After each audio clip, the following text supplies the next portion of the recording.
তো চলো আমরা 23 নাম্বার ম্যাথটা সলভ করি। এই নিয়মেরই একটা ম্যাথ আমরা উদাহরণ 12 নাম্বারে সলভ করেছিলাম। কি বলছিলাম মনে আছে? যে কোজেকে মাইনাস কটে যদি 4/3 হয়, এই কোজেকে প্লাস কটের মান কি হবে জানো? আমি আগে থেকেই বলে দিতেছি তোমাদের, 3/4 হবে। একটু পরেই দেখবা। দেখো আমরা জানি কোজেকে আর কটে দিয়ে কোন সূত্র হয়? Cosec square A minus cot square A is equal to 1।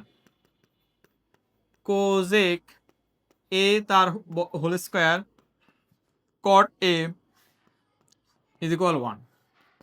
আমরা একটা সূত্র জানি, সেটা হচ্ছে এ স্কোয়ার মাইনাস বি স্কোয়ারের সূত্র কি? A plus B into A minus B. তাহলে তাহলে cosec A whole square minus cot A whole স্কোয়ারের সূত্র কি হবে?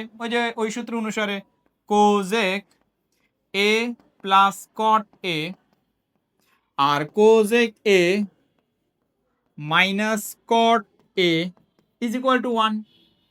কোজেক এ প্লাস কট এ মানি কত? Cosec A plus cot A মানি তো বের করতে বলছে। কোজেক A plus cot A, কোজেক A minus cot A মানি কত? 4/3। মান বসাও, 4/3 1। তাহলে কোজেক এ প্লাস কট এ 4/3 এদিকে গুণ আছে, ওইদিকে গেলে ভাগ আকারে।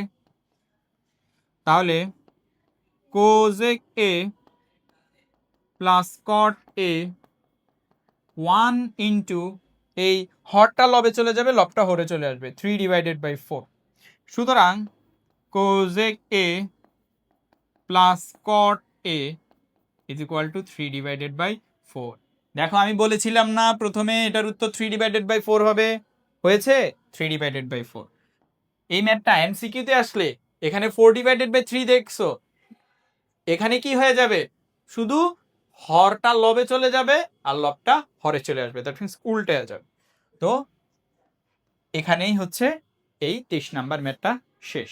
আমরা 9.1 এর প্রথম থেকে শেষ পর্যন্ত সবগুলা ম্যাথই তোমাদেরকে করিয়ে দেওয়ার চেষ্টা করেছি।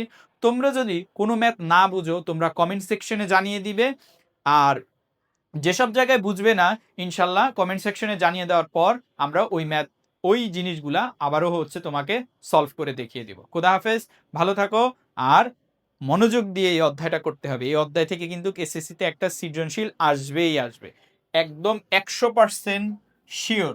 এখান থেকে সৃজনশীল আসবেই আসবে। যদি ত্রিকোণমিতিতে 9-10 ইন্টার ফার্স্ট ইয়ার সেকেন্ড ইয়ারেও যদি ভালো করতে, কলেজেও যদি ত্রিকোণমিতিতে ভালো করতে চাও, তাহলে এই বেসিক থেকে তোমাদের ম্যাথগুলো করতে হবে। তো আল্লাহ হাফেজ, ভালো থাকো, সুস্থ থাকো।